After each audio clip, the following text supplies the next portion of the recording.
وإذا قرئ القرآن فاستمعوا له وأنصتوا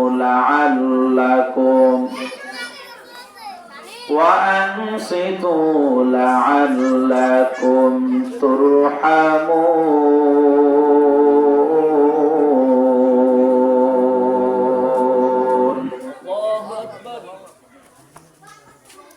আল্লাহ তাআলা বলেন, যেই জায়গার মধ্যে আমি আল্লাহর কথা বলা হবে, যেই জায়গার মধ্যে আমার নবীর কথা বলা হবে, এই জায়গার মধ্যে তোমরা আমি আল্লাহর হুকুম হচ্ছে আদব রক্ষা করে গুরুত্ব সহকারে কথাগুলো শ্রবণ করবা, এলোমেলো করবা না, এদিক সেদিক তাকাইবা না, গুরুত্ব সহকারে চুপচাপ বসে বসে কথাগুলো শ্রবণ করবা। তোমরা যদি কথাগুলো শ্রবণ করো, আমি আল্লাহ ওয়াদা করছি তোমাদের সাথে, আমি আল্লাহ তাআলা তোমাদের উপরে রহমত নাজিল করব।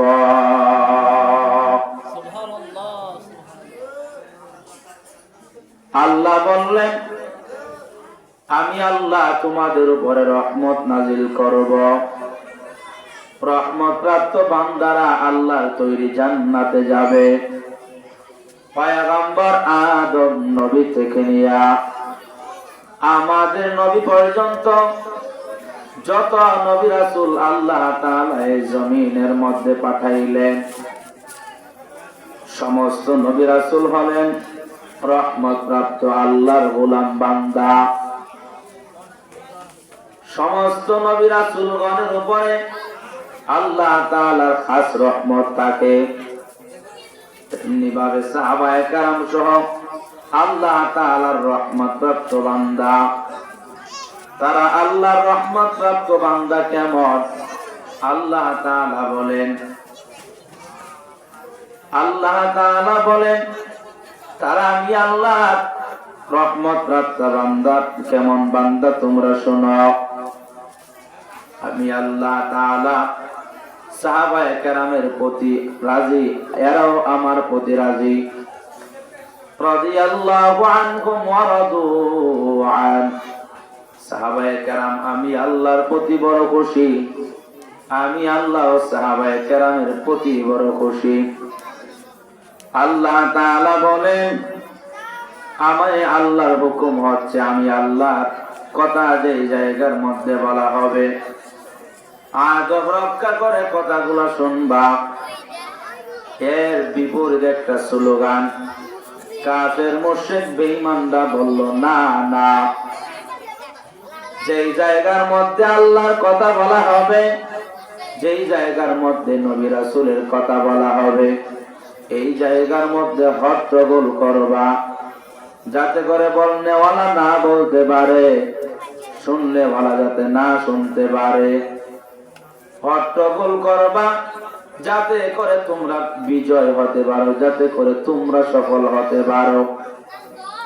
আল্লাহ তাদের কথাগুলো কোরআনে রেকর্ড করে আল্লাহ বলেন, وقال الذين كفروا لا تسمعوا لهذا القرآن والغوا فيه لعلكم تغلبون।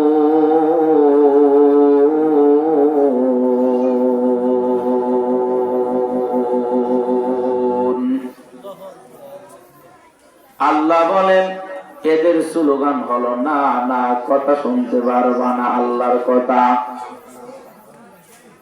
যেখানে আল্লাহর কথা বলা হবে ওইখানে হট্টগোল করবা, এটা হলো কাফের মুশরিক বেঈমানদের কথা। আল্লাহর কোরআনের কথা বলতে দিবা না।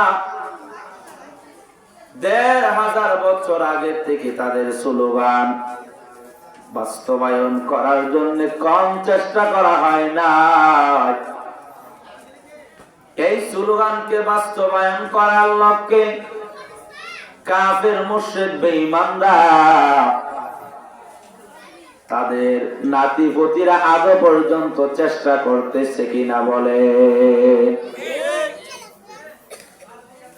ওই সময়ের আবু জাহাল, উতবা, সাইবা, ওলীদ ইবনে মুগীরা তারা যেমন চেষ্টা করেছিল আল্লাহর কোরআনের আওয়াজকে বন্ধ করে দিবে, হাজারো চেষ্টার পরে আলহামদুলিল্লাহ, আল্লাহ শুকরের সাথে বলতে হয়, এখনো পর্যন্ত আমরা নির্দ্বিধায় কোরআনের কথা বলার মতো আলহামদুলিল্লাহ আল্লাহ সুযোগ দিয়ে রাখছে। এরে আল্লাহর বান্দা, কাফের মুশরিক বেঈমানেরা যেমনি ভাবে আল্লাহর কোরআনের আওয়াজকে বন্ধ করতে চেয়েছিল, আল্লাহ তাআলা বললেন না, না, বন্ধ করা সম্ভব না। তাওরাতের জিম্মাদারি আমি আল্লাহর হাতে নেই নাই, জাবুরের জিম্মাদারি আমি আল্লাহর হাতে নেই নাই, ইনজিলের জিম্মাদারি আমি আল্লাহর হাতে নেই নাই। এই জন্য তিনটা কিতাবকে তারা বিকৃত করে ফেলেছে, কিন্তু আমি আল্লাহ যে কোরআন নাযিল করেছি, এই কোরআন আমি আল্লাহ তাআলার জিম্মাদারিতে আমি আল্লাহ রেখেছি। এই জন্য দেখা যায় ছোট ছোট বাচ্চারা 7 মাস, 3 মাস, 2 মাসে কোরআন শরীফ মুখস্থ করে ফেলে। কেন মুখস্থ করে ফেলে জানেন? মুখস্থ করার 1 নাম্বার কারণ হলো আল্লাহ তাআলা যে বলছেন আমি আল্লাহ কোরআনের জিম্মাদারি নিয়েছি। তামাম দুনিয়ার সব একত্রিত হইয়া যত কপি আছে কোরআনের সবগুলো যদি লাগাই জ্বালাইয়া দেয়, সবগুলো যদি জ্বালাইয়া দেয়,